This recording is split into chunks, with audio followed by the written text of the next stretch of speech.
sir, for giving me this opportunity. The value of biodiversity is that it makes our ecosystems more resilient, which is a prerequisite for stable societies. Its wanton destruction is akin to setting fire to our own lifeboat. John Rockstrom, the Swedish scientist, had said this. And I must say that the government of Prime Minister Modi has realized the importance of biodiversity in our country, and that is why the Ministry of Environment, Forest and Climate Change has gone for the amendment of Biodiversity Act 2002 and presented the bill, the Biological Diversity Amendment Bill 2021.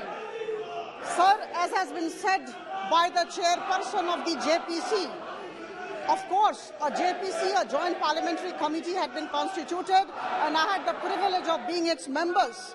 This JPC went for a meticulous exercise and asked for suggestions from all stakeholders, both government and non-government, before finalizing the amendment bill and sending the same to this August House for ratification.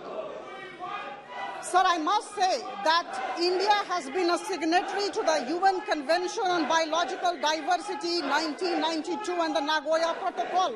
And in line with these international instruments, we are supposed to bring in certain changes in the Biological Diversity Act 2002.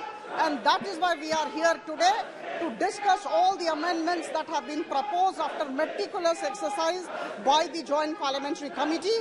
As has been told by the chairperson, in the Joint Parliamentary Committee, there was absolutely no disruption and there was no objection to the amendments proposed by the ministry. And I must say that I congratulate Prime Minister Modi and the Minister Shri Bhupendra Yadav ji for having deliberated upon this particular exercise and presented a bill of relevance. So there are a couple of reasons why we have gone for this particular amendment. During the past years, concerns were raised by various stakeholders representing Indian systems of medicine and biotechnology and research centers, urging to simplify, streamline and reduce compliance burden and encourage a conducive environment for collaboration, research and investments. Number two, we had to simplify our patent application process. And number three, very important, widen the scope of waiving access. Nagoya Protocol talks of access and benefit sharing. That's very important. And the following major amendments that have been proposed at the cost of being repetitive, I would be just listing out 5 major amendments that have been proposed by this bill. Number one, it talks of reducing the pressure on wild medicinal plants by encouraging cultivation of medicinal plants. Number two, exemption of codified traditional knowledge from the purview of Biodiversity Act 2002 for Indian companies.